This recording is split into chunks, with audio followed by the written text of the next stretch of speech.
Hello বন্ধুরা, তোমরা সবাই কেমন আছো? আশা করি ভালো আছো, আমিও ভালো আছি। এই তোমাদের একটা ভ্লগ ভিডিও দিচ্ছি, দেখো। এই এখন যাচ্ছি একটা আমার দাদার হচ্ছে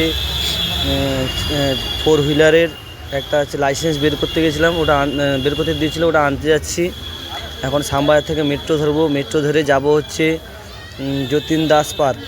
যতীন দাস পার্কে গিয়ে তারপরে ওখান থেকে হয়ে আবার অটো ধরে যেতে হবে। তোমরা ভিডিওটা দেখতে সাথে থাকো। এই হচ্ছে মেট্রোর টিকিটটা কেটে ভেতরে গেলাম, ভেতরে এখন যাচ্ছি। নিচে এখন কেউ নেই, এখন ফাঁকা দাঁড়িয়ে আছে ওপাশে। ওই দিক থেকে মেট্রোটা আসবে, এখন আসেনি, এখন ওয়েট করে আছি।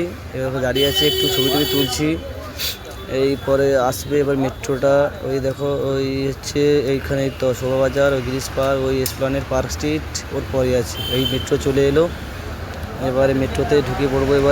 মেট্রোতে ঢুকে পড়ে এবার যাবো, দেখি মেট্রোতে ভিড় আছে না ফাঁকা আছে, দেখি। ফাঁকা নেই, ফাঁকাও নেই, ভিড় নেই, মাঝামাঝি আছে।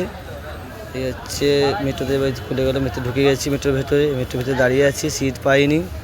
এখন যাচ্ছি মেট্রোর ভেতরে, এখন মেট্রোর ভেতরে যেতে আছি। এখন শ্যামবাজার থেকে যতীন দাস পার্ক আধা ঘন্টার ওয়েট করতে হবে, যেতে হবে, সময় লাগবে। এখন যাচ্ছি, সবাই দেখছি, একটু লজ্জাও লাগছে। এই তো এটা হচ্ছে পার্ক স্ট্রিট মেট্রো স্টেশন। এই যাচ্ছি, যেতেই আছি যাচ্ছি। আর ওই তো এটা হচ্ছে, এই তো নেমে গেলাম যতীন দাস পার্কে। এবারে হচ্ছে যতীন দাস পার্ক থেকে এবারে বাইরে বেরোনোর পালা। এই লিফট দিয়ে যাচ্ছি, লিফটের সিঁড়ি দিয়ে যাচ্ছি। এখন ছবি টবি তুলছি, দেখাচ্ছি তোমাদেরকে ভালো করে, কেমন হয়েছে বলো। এই হচ্ছে এবারে বেরোবো, এই তো বেরিয়ে পড়লাম যতীন দাস পার্কে। এবার এখান থেকে এবার অটো ধরবো, অটো ধরে আবার ওখানে মোটর ভেহিকেল অফিস যাব। অফিস গিয়ে ওখান থেকে